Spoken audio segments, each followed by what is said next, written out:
Apa itu revolusi industri 4.0?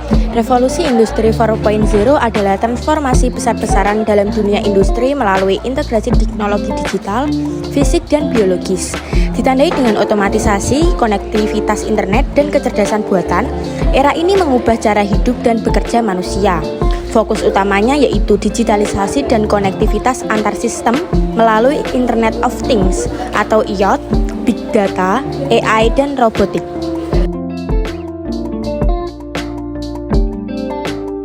Peran informatika dalam revolusi industri 4.0. Yang pertama, Big Data dan Data Analistik untuk prediksi perilaku pelanggan atau keputusan bisnis. Yang kedua, AI, Artificial Intelligence untuk chatbot, rekomendasi belanja, dan diagnosis kesehatan. Yang ketiga, IoT, Internet of Things untuk smart home, smart city, dan wearable device. Yang keempat, Cloud Computing, penyimpanan dan akses data real-time secara global. Kemudian cyber security, perlindungan data pribadi dan sistem digital. Yang terakhir blockchain, keamanan transaksi digital. Dampak informatika di era sekarang. Dampak positif. 1. Otomatisasi pekerjaan, efisiensi tinggi. 2. Akses informasi cepat dan global. 3. Kolaborasi antar negara dan perusahaan lebih mudah. 4. Lahirnya profesi baru seperti data analis, AI engineer, UI UX designer. Dampak negatif. 1. Keamanan data pribadi, cybercrime. 2. Kesenjangan digital divide. 3. Ketergantungan teknologi. 4. Pergeseran lapangan kerja manual ke digital.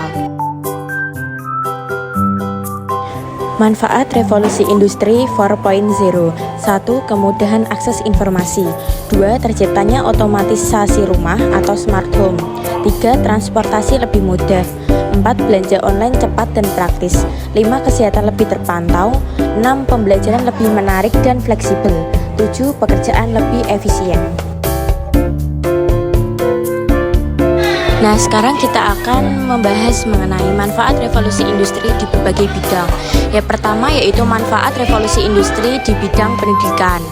Yang pertama, pembelajaran digital, yaitu e-learning seperti Ruang Guru dan Zenius, dan kelas virtual seperti Zoom dan Google Meet membuat belajar lebih fleksibel. Yang kedua yaitu konten interaktif, contohnya penggunaan AR dan VR menjadikan materi pelajaran lebih menarik. Yang ketiga, personalisasi. Contohnya, AI membantu menciptakan sistem pembelajaran yang menyesuaikan kebutuhan setiap siswa. Selanjutnya, bidang kesehatan. Yang pertama, layanan online. Aplikasi seperti Halodoc memungkinkan konsultasi dokter dari rumah. Yang kedua, pemantauan kesehatan. Smartwatch memantau detak jantung dan aktivitas fisik secara real time. Lalu yang terakhir, diagnosis akurat. Big Data dan AI mempercepat diagnosis penyakit dan memprediksi wabah. Bidang perdagangan dan ekonomi. Yang pertama, e-commerce, belanja online seperti aplikasi Shopee dan Tokopedia menjadi cepat dan praktis. Lalu pembayaran digital, transaksi lebih mudah dan aman menggunakan pembayaran non-tunai seperti OVO atau GoPay. Lalu yang terakhir, layanan otomatis, chatbot dan sistem manajemen stok berbasis komputer meningkatkan efisiensi. Selanjutnya, bidang transportasi. Yang pertama, transportasi online. Aplikasi seperti Gojek dan Grab memudahkan perjalanan. Yang kedua, navigasi cerdas. Google Maps memberikan informasi rute tercepat dan kondisi lalu lintas secara langsung. Dan yang terakhir, kendaraan pintar. Mobil dengan fitur autopilot meningkatkan keamanan dan kenyamanan bagi para pengguna. Bidang industri dan pekerjaan. Otomatisasi.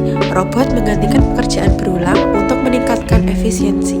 Remote working, kolaborasi digital melalui aplikasi Zoom memungkinkan kerja dari rumah. Yang terakhir, analisis data. AI membantu perusahaan menganalisis tren pasar dan membuat keputusan bisnis yang lebih baik. Bidang kehidupan sehari-hari yang pertama, smart home, perangkat IoT, Google Home, Alexa memungkinkan kontrol rumah tangga melalui suara atau aplikasi. Yang kedua, hiburan digital, akses media ke film, musik, dan game lewat layanan streaming, Netflix maupun Spotify. Yang terakhir, belanja kebutuhan, bahan makanan dan kebutuhan rumah tangga dapat dipesan secara online. Prediksi tren informatika di masa depan. A. AI yang lebih cerdas dan manusiawi. AI generative seperti ChatGPT dan robot sosial. B. Quantum computing. Kecepatan proses data jutaan kali lebih cepat. C. Augmented dan virtual reality. AR atau VR, dunia virtual untuk belajar, kerja, dan hiburan. D. Web 3.0 dan Metaverse, dunia digital terdesentralisasi. E. Etika digital dan hukum cyber, perlindungan moral di dunia digital. Dan terakhir, informatika hijau, pengembangan teknologi ramah lingkungan.